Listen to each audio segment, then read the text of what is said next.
토트넘의 이번 시즌 성적은 기대 이상으로 나타나고 있습니다. 현재 프리미어 리그에서 11경기를 치른 토트넘은 8승 2무 1패로 승점 26을 기록하며 맨체스터 시티와의 우승 경쟁에 참여하고 있습니다. 그러나 전체적인 경기력은 100% 만족스러운 것은 아닙니다. 특히 득점력에서 아쉬움이 남아 있습니다. 11경기 동안 토트넘은 23골만을 넣었는데 리그 7위권 팀 중에서는 득점이 가장 적은 팀 중 하나입니다. 이동안 손흥민에 대한 의존도가 높았죠. 손흥민은 이번 시즌에 이미 8골을 기록하며 팀을 이끌고 있습니다. 반면에 데얀 콜루셉스키와 히샬리송은 각각 3골과 2골에 그치고 있는 실점입니다. 이에 따라 토트넘은 새로운 선수 영입에 주목하고 있는데요. 새로운 선수의 투입을 통해 득점력을 강화하고 더 큰 성과를 이루고자 하는 계획입니다. 이번 시즌 손흥민이 토트넘의 주장을 맡아 모든 것을 바꿔놓았죠. 지난 시즌 부진한 활약으로 많은 비난을 받았다면 2023-24 시즌 손흥민은 팬들을 놀라게 했습니다. 손흥민과 대화하고 연습해본 선수라면 누구나 그가 훌륭한 주장이라는 점을 인정할 것인데요. 소니에게는 팀의 성과가 가장 중요하며 내부적으로 조화로운 분위기를 유지하는 것이 필수적입니다. 손흥민이 토트넘을 완전히 변화시키는 데 도움이 된 것은 팀 선수들이 그를 존경하는 마음이죠. 현재 언론의 관심은 겨울 이적 시장에 집중되고 있습니다. 영국 언론이 EPL 구단의 선수들을 대상으로 설문조사를 실시한 결과 놀라운 결과가 나왔는데요. 토트넘 입단을 원하는 선수들 대부분이 손흥민의 파트너가 되고 싶다고 말했습니다. 그들은 토트넘 주장의 뛰어난 리더십과 슈팅 능력에 깊은 인상을 받았기 때문인데요. 게다가 토트넘의 어린 선수들은 모두 손흥민과 함께 훈련한 후 눈에 띄게 발전했습니다. 특히 메디슨은 손흥민의 지원 자리부터 빛났기 때문에 선수들이 그와 협력하고 싶어하는 것은 이해할 만하죠. 최근 한 이탈리아 선수는 토트넘에 합류하고 싶다는 이유로 거액의 연봉을 포기하기도 했습니다. 이탈리아 매체 칼치오 메르카토는 11일에 토트넘이 겨울 이적 시장에서 유벤투스의 페데리코 키에사를 영입하기 위해 추가 노력하고 있다고 보도했습니다. 키에사는 토트넘의 주목을 받으며 십자인대 부상을 극복하고 이번 시즌에는 10경기에서 4골 1도움을 기록했습니다. 한때 이탈리아 대표팀의 중심 선수로 평가받은 키에사는 유로 2020 대회에서 7경기에서 2골을 넣어 우승에 기여한 바 있습니다. 그의 토트넘 입단 가능성은 점점 커지고 있는데요. 현재 계약이 2025년에 만료되는 키에사는 유벤투스와 재계약 협상 중이지만 아직 합의점을 찾지 못한 상황입니다. 보도에 따르면 주요 문제는 연봉인데요. 칼치오 메르카토는 유벤투스가 525만 파운드의 연봉을 제안했지만 키에사 측은 610만 파운드의 연봉을 요구했다고 전했습니다. 이에 따라 토트넘은 키에사의 요구를 충족시킬 재정적 능력을 보유하고 있어 이로써 토트넘이 키에사 영입에서 우위를 가지고 있는 것으로 설명되었습니다.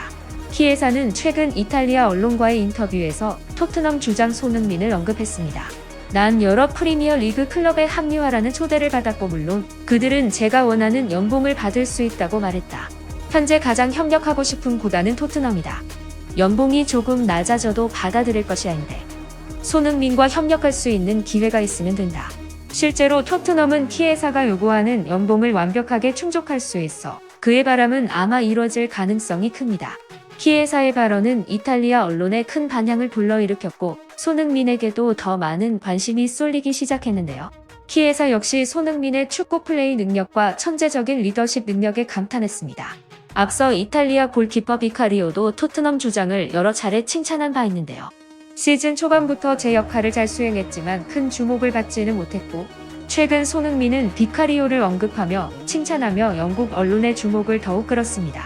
늘 언론의 관심과 칭찬을 받고 있지만 늘 겸손한 자세를 유지하며 다른 팀원들의 공헌에 대해 자주 언급하기도 합니다. 이탈리아 팬들은 그래서 토트넘 주장에게 호감을 갖고 있습니다. 키에사가 토트넘에 합류해 손흥민의 절친한 동료가 된다면 토트넘과 손흥민을 향한 이탈리아 팬들의 지지는 더욱 커질 전망인데요. 현재 그의 절친한 파트너인 메디슨이 부상을 당해 언제 복귀할 수 있을지 알 수 없어 다른 파트너를 찾는 것이 필요합니다. 손흥민의 이번 시즌의 골 행진은 번리와의 4라운드 경기로 시작되었습니다. 당시 토트넘이 상대팀에게 실점하여 전반 16분에 손흥민은 마누르 솔로몬으로부터의 패스를 받아들이고 골키퍼가 나와있는 상황을 파악한 후 감각적인 칩슛을 통해 동점골을 기록하였습니다. 그 이후 손흥민의 뛰어난 경기가 시작되었습니다. 후반 19분 솔로몬의 패스를 받은 손흥민은 상대 수비를 돌파하며 다이렉트 슈팅을 통해 팀의 4번째 득점과 본인의 시즌 2번째 득점을 기록했습니다. 손흥민의 득점 행진은 여기서 끝나지 않았습니다. 후반 22분 번리의 수비를 뚫고 포로의 패스를 받아 손흥민은 다시 한 번 골을 넣었습니다. 이는 그의 이번 시즌 첫 번째 해트트릭을 달성한 순간이었습니다. 손흥민은 아스널과의 북런던 더비에서도 빛났습니다. 전반 2분 손흥민은 아스널의 골망을 흔들었지만 오프사이드가 선언되면서 기뻐하지 못했습니다. 이후 전반 22분 오른쪽 측면에서 훌륭한 패스를 전달하며 존슨이 위협적인 슈팅을 시도했지만 골키퍼에게 막혀 공격 포인트를 기록하지 못했습니다. 그러나 손흥민은 탁월한 퍼포먼스를 선보였습니다. 전반 42분 메디슨이 문전에서의 혼전 상황 이후 전달한 패스를 받아들이면서 방향을 살짝 바꾸는 감각적인 터치를 통해 득점포를 시작했습니다. 이로써 그는 이번 시즌 EPL에서 4번째로 골망을 흔든 셈입니다. 손흥민의 득점 행진은 거기서 그치지 않았습니다. 후반 10분 메디슨이 조르지뉴의 볼을 압박으로 빼앗은 후 돌파하며 역습을 시작했습니다. 손흥민은 패스를 받아서 골키퍼와의 1-1 상황에서 득점포를 활용했습니다. 이 순간으로서 그의 EPL에서의 5번째 골이 탄생했습니다. 손흥민은 아스널과의 북런던 더비에서 총 7골을 기록하며 이는 5골로 이루어진 로빈 반 페르시, 가레스 베일, 티에리 앙리보다 많은 성과를 달성했습니다. 손흥민은 아스널과의 경기에서 멀티골을 통해 토트넘 유니폼을 입고 통산 150번째 골을 넣는 기적을 선보였습니다. 이어서 리버풀과의 경기에서 득점포를 기록함으로써 유럽 대회 통산 200번째 골을 달성했습니다. 전반 35분 메디슨의 정확한 패스를 받아 히샬리송이 연출한 왼쪽 측면에서의 크로스를 간결한 터치로 골망에 넣었다. 손흥민은 풀럼과의 경기에서도 골망을 흔들었습니다. 전반 36분 히샬리송의 패스를 받아 간결한 드리블 이후 오른발 가마차기 슈팅을 선보였는데 그 결과 토트넘의 통산 득점 기록을 152골로 끌어올렸습니다. 손흥민은 크리스탈 팰리스와의 경기에서 후반 21분에 메디슨과 브레넌 존슨으로 연결된 패스를 받아들이고 간결하면서도 정확한 슈팅을 통해 득점포를 열었습니다. 이 순간에 그는 이번 시즌 8번째로 네트를 흔들었습니다. 손흥민이 크리스탈 팰리스를 상대로 기록한 이 골은 토트넘이 10월의 골로 선정되기도 했습니다. 이번 시즌의 전방 공격수로서 주목받는 손흥민은 우상인 크리스티아노 호날두와 비교되기도 했습니다. 호날두는 예전에는 측면 공격을 주력으로 했지만 최근에는 스트라이커로의 포지션 변화를 유지하고 있습니다. 영국의 스카이 스포츠는 손흥민은 양발로 마무리할 수 있는 능력을 갖추고 있습니다. 측면에서 최전방 공격수로 포지션을 변경한 호날두와 비슷한 발전을 보이고 있습니다라고 언급했습니다. 또한 토트넘은 손흥민이 동료들을 위해 공간을 만들며 골을 넣는 헌신적인 선수로 팀에 큰 기여를 하고 있습니다. 해리 케인의 이적 이후에도 문전에서 활약하며 높은 효과를 보고 있습니다.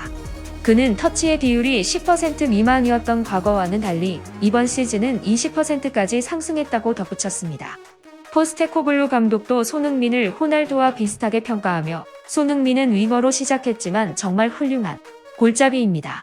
그의 움직임은 항상 뛰어나며 최전방 공격수로서의 역할도 영리하게 소화하고 있습니다라고 말했습니다.